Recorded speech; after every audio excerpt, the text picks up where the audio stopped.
Hi, my name's Louise Brampton. I'm the editor of Clinical Services Journal and I'm reporting from EBME Expo today, and I'm joined by Danny Brannan from Solventum.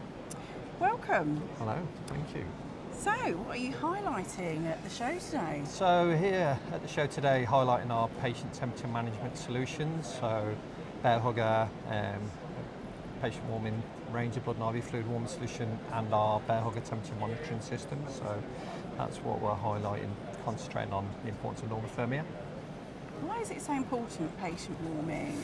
So, because of the impact of patients becoming cold and the process that we put them through when they come for surgery, so the primary cause of them getting cold is the anaesthetic, so they have a big drop in core body temperature.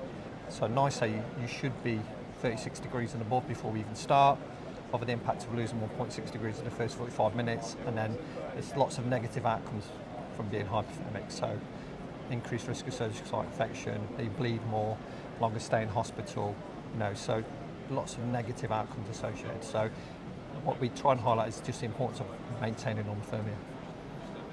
And so what are some of the sort of technologies that help support that, from everything from temperature reading through to fluid warming through to some of the blankets, all that technology? What are some of the things that you can offer in that area?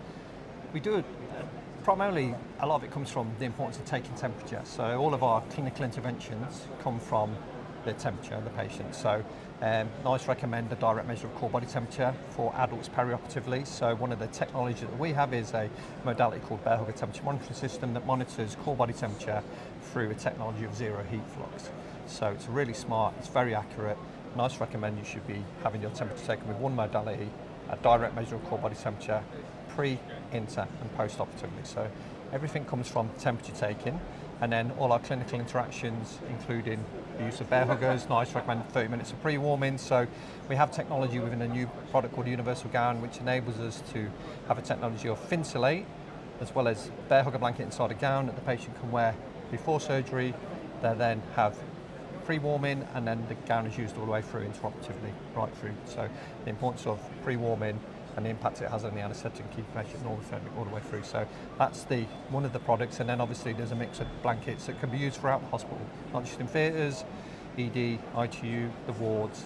Bear huggers can be used anywhere, the technology, but the importance is the correct application, the right blanket for the right procedure. So we have a range of about 14 different blankets to ensure you got the right blanket for the right procedure. So.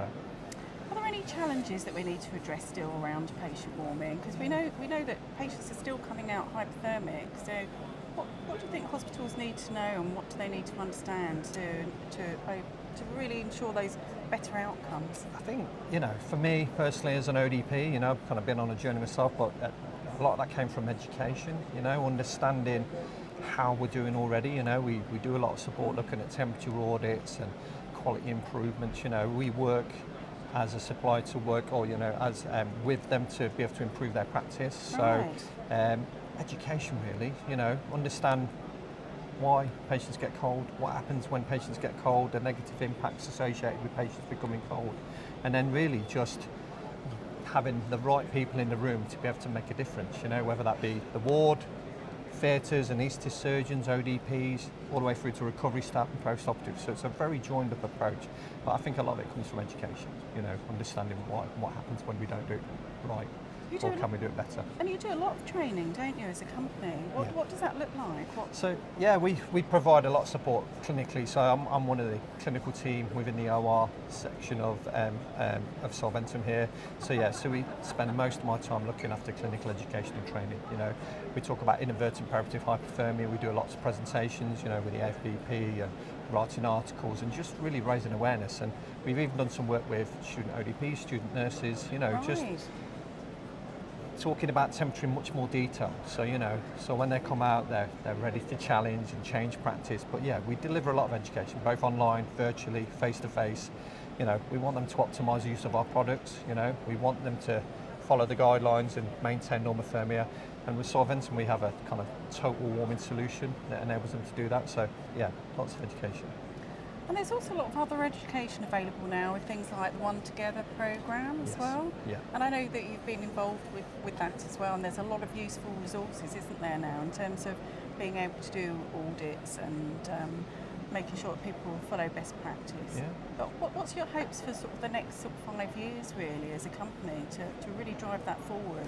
So yeah, so obviously, you know, when the One Together program was founded, you know, it was all about the impact of small changes, you know, like butterfly effect. So, you know, very much so, they've developed a lot of tools that, you know, we've supported with just for people to start looking at how they're doing. You know, if you're doing a great job, keep doing it. But we'll always find opportunity for change, you know, to improve practice. So, you know, as we move forward, you know, we'd love to see changes in guidelines, you know, guidelines coming from, you know, not just guidance into standard operating practice. You know, we're doing a lot of work, you know, using some of the tools from One Together, but also doing a lot of work around auditing and optimization of practice. So, yeah, really for that to continue to snowball, you know, there's a long way to go, and, you know, we've got some incredible solutions, you know, to help improve outcomes. And I think, yeah, through education and training and development, I think in the next 5 years, you know, I think we're on the cusp of something huge, you know, warming more patients. We always talk about selling more patients, really, you know, it's all about that, especially from a clinical outcome point of view. Fantastic. Thank you so much for giving up your time today. It's been a pleasure meeting you. Yeah, pleasure. Thanks for having Enjoy me. the rest of the show. Thank you very much.